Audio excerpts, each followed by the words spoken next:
Tutaj jest ta sytuacja, gdzie mamy w zasadzie jedyną taką informację o skarbie templariuszy i to źródło, tak? Bo z czego to w ogóle wszystko się wzięło. Tak. Jest ta pierwsza rzecz, że nie wiemy, co tak naprawdę znaleziono w paryskim templum.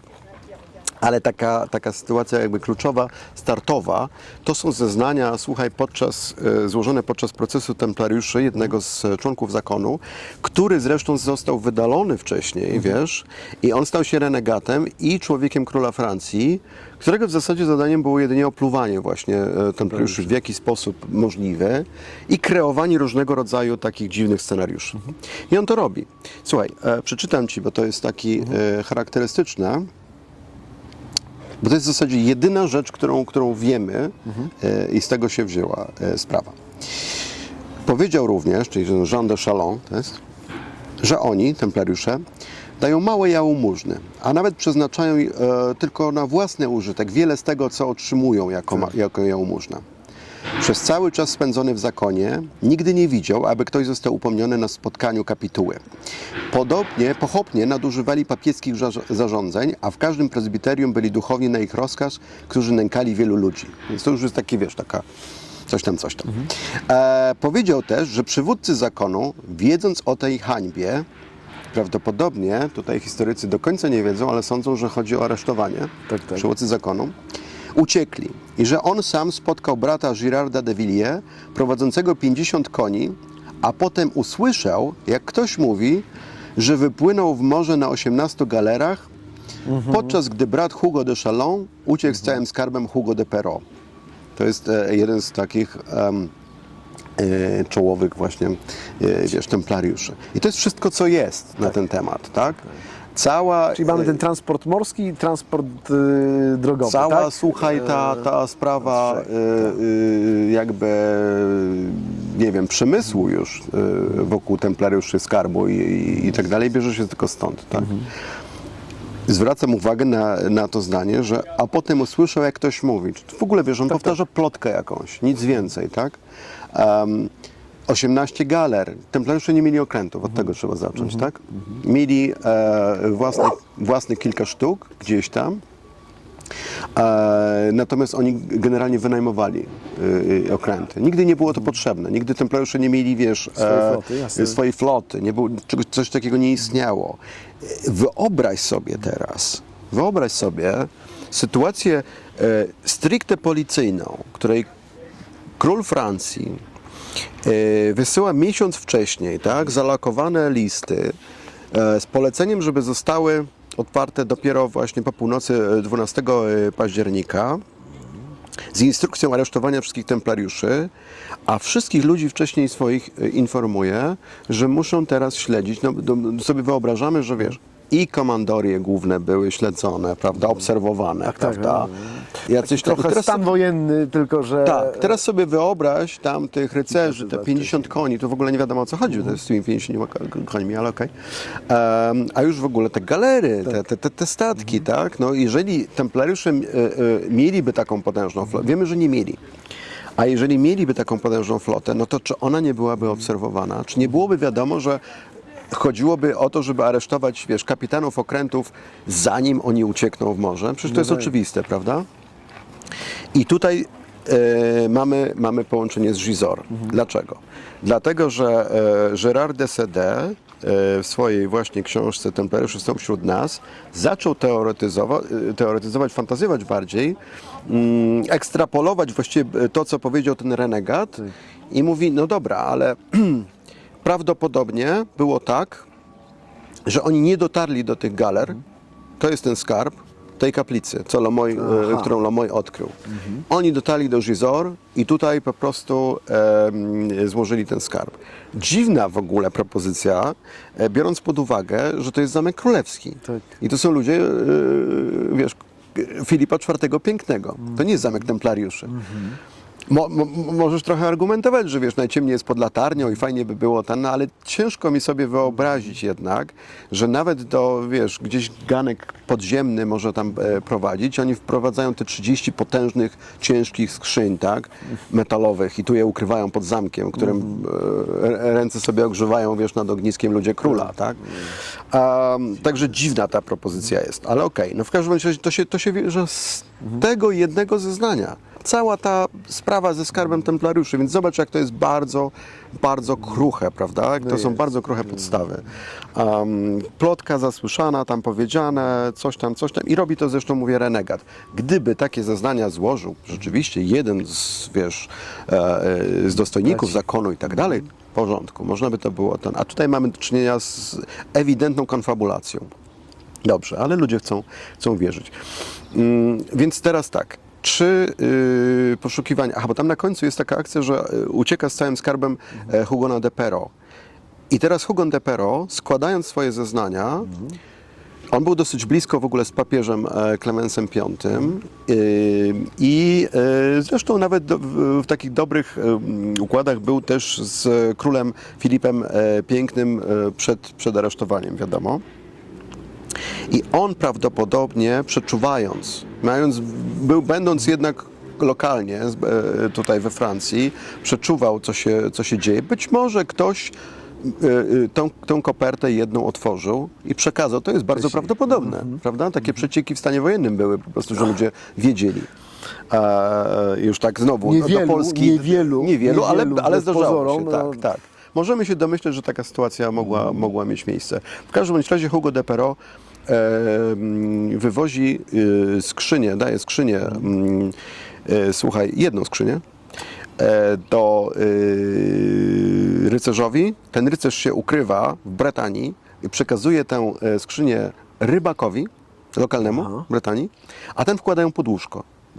Więc tak wygląda cała w ogóle, wiesz, mistyczna sprawa skarbu templariuszy. W momencie, kiedy do rybaka bretońskiego nieszczęsnego dotarło, że no chyba wdepnął w coś bardzo gorącego, zgłosił się do lokalnych władz i powiedział, że no taka jest sytuacja, że on ma chyba skrzynię templariuszy pod swoim łóżkiem.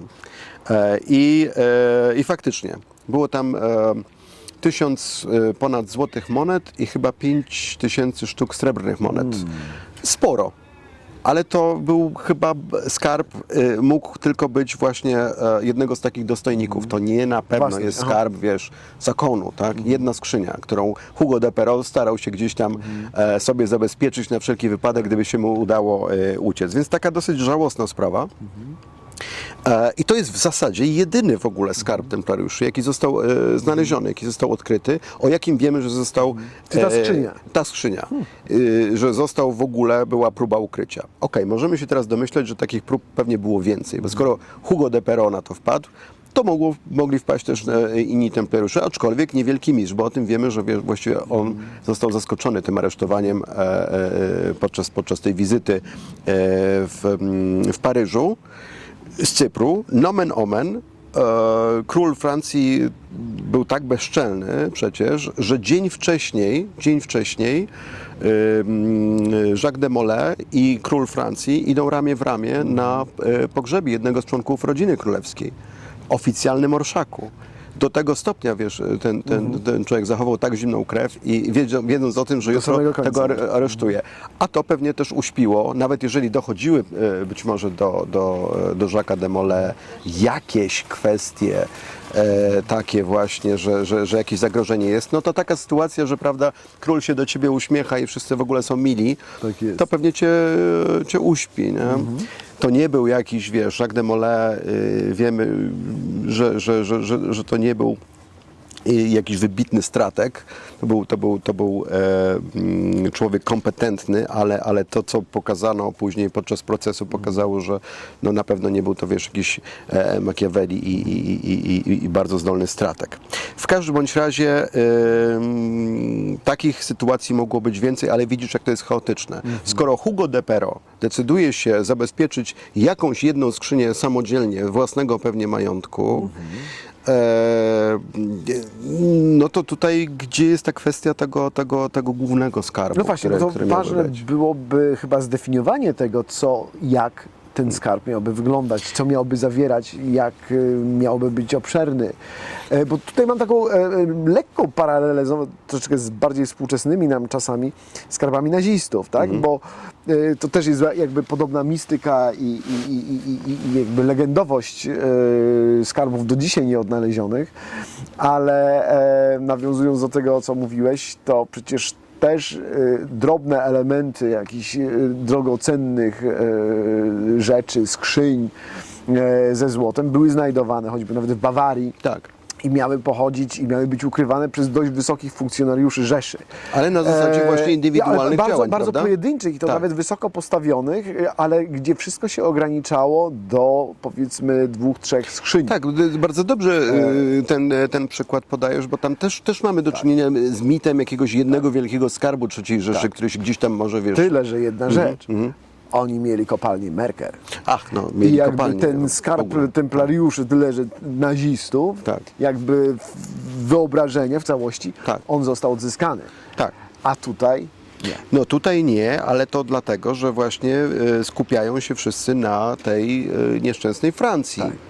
Bo przypomnijmy jeszcze raz, że skarbiec i główna siedziba znajdowała się na Cyprze. Tak jest. I tam się te pieniądze powinny znajdować. Tam się powinien znajdować cały majątek, który był przygotowywany właśnie na kwestię wypraw do Ziemi Świętej. Więc sytuacja na Cyprze wyglądała w ten sposób, że rzeczywiście mamy tam ewidentny trop. Ewidentny, dlatego że kilka miesięcy po aresztowaniach we Francji dochodzi ta informacja na Cypr, no i tam do dostojników zakonnych udają się władze właśnie Cypru, bo to było niezależne jakby królestwo, i z propozycją taką, że poddajcie się, oddajcie nam po prostu swoje rzeczy i tak dalej. Templariusze odmawiają. W ogóle nie ma, mówią, żadnej kwestii, ponieważ zakonnicy są niewinni, to wszystko jest jakiś spisek i będziemy tam czekali na decyzję papieża i tak dalej. Po pewnym czasie, tygodniu zdaje się, znowu Cypryjczycy ponawiają to żądania i tym razem już jest szantaż, że jeżeli nie, to nie mamy wyjścia, będziemy się musieli zwrócić przeciwko wam. Co na pewno nie przyszło im łatwo, wiesz, tego typu szantaż, dlatego że oni sobie zdawali sprawę z tego, że templariusze po pierwsze są dobrze ufortyfikowani, a po drugie, tak jak mówiliśmy, to są ludzie młodzi, wytrenowani. To nie byłoby łatwe. Nie był to łatwe zadanie. Tak, tak. I w końcu templariusze się zgadzają, ale mówią tak. Zróbmy to w ten sposób, że poddamy się, powiedzmy, neutralnemu tutaj jakiejś opiece, która będzie nas nadzorować, ale zachowamy broń, posiadłości i tak dalej i będziemy czekali na decyzję papieża. Cypryjczycy to odrzucają, bo wiesz, dostają już wtedy są instrukcje narzucone trochę przez króla Francji papieżowi. Papież już wysyła wtedy te listy mówiące, że nie, tutaj w tych wszystkich innych królestwach Europy trzeba tych templariuszy aresztować, nie, do wyjaśnienia sprawy. Więc templariusze najpierw takim gestem troszeczkę brawury pojawiają się na spotkaniu właśnie tej Rady Dostojników w Limassol, uzbrojeni, wiesz, konno i mówią, że nie, że absolutnie tutaj i oni będą bronić honoru. Cypryjczycy już teraz rozumieją, że nie ma wyjścia, więc oblegają siedzibę templariuszy i po 2 dniach zaledwie templariusze się poddają.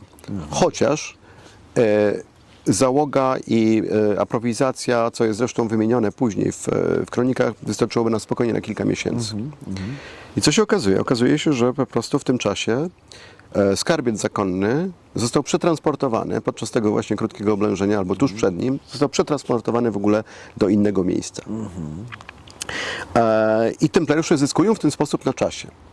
No i zyskują na czasie, wiesz, tych ileś dni, po czym poddają się. I poddają te wszystkie swoje posiadłości, zamki i tak dalej. Przejęty jest w tym momencie ten skarbiec zakonny. i znajduje się tam 100 000 białych byzantów. To powiem Ci tak, duża kwota. Nijak Ale nie się na miarę nie ma, skarbu nijak templariuszy. się nie ma do tego, ani wiesz, do tych tam tysięcy florenów i innych tam rzeczy. I to jest prawda? jedyne, co się zachowało w źródłach, jeżeli chodzi Tak. o I poddanie powiem, się templariuszy. powiem Ci tak, że Cypryjczycy nie mieli wątpliwości. To jest zapisane i w aktach procesowych na Cyprze, i w kronikach, że większość skarbu musiała zostać ukryta. Że te 100 000 byzantów to nie jest skarb. Więc tutaj faktycznie mamy do czynienia z ukrytym skarbem. Jeżeli gdziekolwiek, no to na Cyprze, to z całą pewnością. I to na pewno zrobiono porządnie i zrobiono dobrze. Może tak dużo czasu nie mieli, bo jednak byli zaskoczeni, prawda, tymi wszystkimi działaniami. Więc pewnie jest jakaś szansa, bo trzeba gdzieś szukać jednak chyba w obrębie ich posiadłości na Cyprze. Natomiast tam faktycznie jest ta kwestia skarbu. I to jest jedyna taka rzecz, która przychodzi mi do głowy, oprócz takich małych historii, gdzie do jakiejś komandorii dociera wiadomość o tych strasznych wydarzeniach we Francji i ten lokalny ksiądz nawet sam, czy kapłan, czy po prostu jeden z zakonników decyduje się, żeby na przykład, nie wiem, monstrancję gdzieś ukryć. Jasne. Albo coś tam. Takie lokalne po prostu skarbiki. To jest charakterystyczne. Coś na przestrzeni wieków o takiej proweniencji templariuszy zostało odkryte? Coś znaczącego? To znaczy jakiś element taki drogocenny, i tu nie mam na myśli jakiejś drobnicy, tylko coś wartego bardziej. Nie, nic w sensie, ta skrzynia Hugona de Pero jest jakby największą Ostatnim taką, bardzo odległym od tak, nas. natomiast Okej. pojedyncze rzeczy były znajdowane. My nie wiemy do końca, wiesz, nie potrafimy otworzyć jakiegoś takiego kontekstu, bo to nigdzie się nie zachował jakiś dokument, że akurat to jest część czegoś tam, ale były znajdowane. Ja pamiętam nawet taką historię z czasów, kiedy byłem w Wielkiej Brytanii. I jeden z detektorystów brytyjskich, walijskich, przepraszam, on w miejscowości Garway, która była taką fajną komandorią, zachowała się duża część tej komandorii, a jest też ciekawa z tego chociażby powodu, że kilka lat przed aresztowaniem odwiedził ją Jacques de Molay podczas takiego swojego europejskiego tournée kolejnego. I tam on znalazł w pobliżu tych zabudowań templariuszy sygnet. Sygnet z takimi właśnie motywami, wiesz, krzyży jerozolimskich. Sygnet ewidentnie z tego okresu. I to być może jest zguba, bo to była taka jedna rzecz, a detektoryści głównie to jest kwestia, wiesz, no to jest dosyć płytko zawsze, tak? Jakieś takie drobne przedmioty. Być może była to zguba kogoś odwiedzającego, być może nawet pielgrzyma jakiegoś, bo to też trzeba jakby pamiętać, że templariusze mieli zasadę, tutaj jakby ta skrzynia tego Hugona de Pero trochę mi nie pasuje, bo oni generalnie mieli taką zasadę, że wiesz, zakonnik musi być ubogi. On nie powinien mieć nawet żadnych sygnetów i nie powinien mieć biżuterii. Natomiast jako zakon to oni mieli te posiadłości, mieli właśnie różne wspaniałe relikwie, pieniądze, skarby i tak dalej, ale sami zakonnicy, sami rycerze nie. To było Czy po zajęciu nietypowe. majątków templariuszy zostały sporządzone na pewno jakieś inwentaryzacje, Tak. jakieś spisy Tak. tych majątków, ale Natomiast- rozumiem, że tam nic nadzwyczajnego, Nie. co by Nie, sugerowało, nie. że na przykład ich majątek na przykład był potężny, ale na przykład rozproszony Nie, no po słuchaj, komandoriach. mamy fajne opisy, na przykład, wiesz, zajęcia z Londynu, tak? I tam są, tam widać, że to było ubogie, w sensie, wiesz, tam jest jakaś nawet suknia, która była, wiesz, dla kogoś tam szyta, bo to też trzeba pamiętać o tym, że templariusze nie byli tak, jak są przedstawiani, jakąś taką, wiesz, butnymi rycerzami, którzy tylko tam pijany jak templariusz, prawda, i wiesz, i kurczę sobie tutaj na koniu po miasteczku jeździ. Oni byli osadzeni w lokalnej społeczności. To wszystko było, wiesz, na zasadzie mieli ludzi, którzy płacili im za czynsz, za wynajem pól, za możliwość używania koni. To była część lokalnej społeczności zawsze. I z Anglii mamy właśnie dużo takich takich przykładów, gdzie były zajmowane te ich komandorie i były spisywane te rzeczy, które tam mieli, to widać, że to przede wszystkim była akcja taka produkcyjno, rzemieślniczo, wiesz, taka nastawiona na ten. Nawet te właśnie często monstrancje nie były jakiejś takiej super wyjątkowej jakości, jak sobie to wyobrażamy, tylko skromne. To byli ludzie, którzy naprawdę ewidentnie zostali bardzo, bardzo skrzywdzeni tym aresztowaniem i tymi oskarżeniami.